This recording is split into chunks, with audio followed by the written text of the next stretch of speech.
Dimitri Bivol, inisparing daw si Terence Crawford para tulungan si Canelo Alvarez. Totoo ba itong mga tol?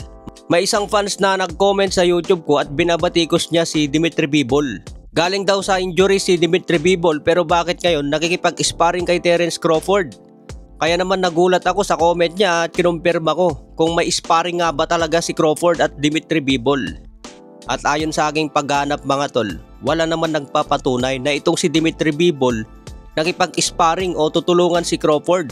Alam naman natin na si Dimitri Bivol tinalo niya si Canelo dahil si Canelo umakyat sa 175 pounds. May isang interview lang si Dimitri Bivol noon at sinabi niya kung kakayanin ni Terence Crawford yung power shot ni Canelo, may pag-asa siyang manalo. Hindi pwedeng makipag-sparring si Dimitri Bivol sa kahit sinong boksingero ngayon dahil galing lang ito sa injury. Kakatapos lang ang kanyang operasyon sa likod at kailangan niya ng mahabang pahinga para mag-recover.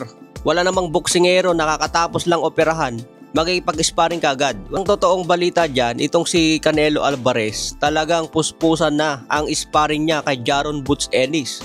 Magalaw din itong si Jaron Ennis, may pagka-technical kaya maganda talaga ito para kay Canelo Alvarez. Pero sinasabi nga ni Shakur Stevenson, ito na ang pinakamalaking upset sa history dahil tiwala talaga si Stevenson na mananalo si Terence Crawford. September 13 mga tol, malapit na. September 14 sa Pilipinas. Sa ibang banda naman mga tol, ayon sa interview kay Murodjon Akhmadaliev sa FIDAB TV, sinabi niya na isang suntok lang ang kailangan niya kay The Monster Inoue. Kapag daw naitama ni Murodjon Akhmadaliev ang kanyang power shot na solid, siguradong tapos na raw ang laban. Ang tanong ngayon, sapat ba ang lakas ni Murodjon Akhmadaliev para patulugin si The Monster Inoue? 2 beses na nating nakita si Inoue na bumagsak sa ring. Pero pagbangon ni Inoue, imbes na matakot, mas lalong naging agresibo. Kaya delikado kapag pinabagsak mo si Inoue, mas lumalabas ang kanyang pagiging monster. Katulad na lang kay Luis Nery noon, bumagsak man siya, pero bumangon at ginulpe si Luis Nery. Ganon din sa huling laban niya kay Cardenas.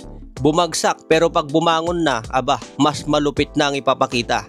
Hindi nagawang pabagsakin ni Akhmadaliev si Marlon Tapales noon at naging close fight ang laban. May mga nagsasabi na dapat panalo si Akhmadaliev pero sa mata ng mga judge, panalo si Marlon Tapales.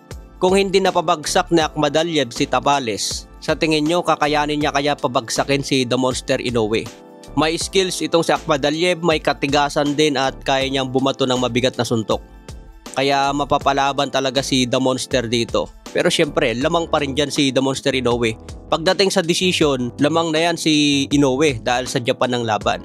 Kaya kailangan talaga ni Akhmadaliev pabagsakin si The Monster Inoue. Hindi lang basta pabagsakin, patulugin yung hindi na makabangon. Kasi kung babangon yan, delikado pa rin si Akhmadaliev. Sa boxing kasi normal ang babagsak kung tamaan ka ng solid. Nakadepende na lang ito kung paano mo tatapusin ang laban. Kaya September 14 mga tol, abangan.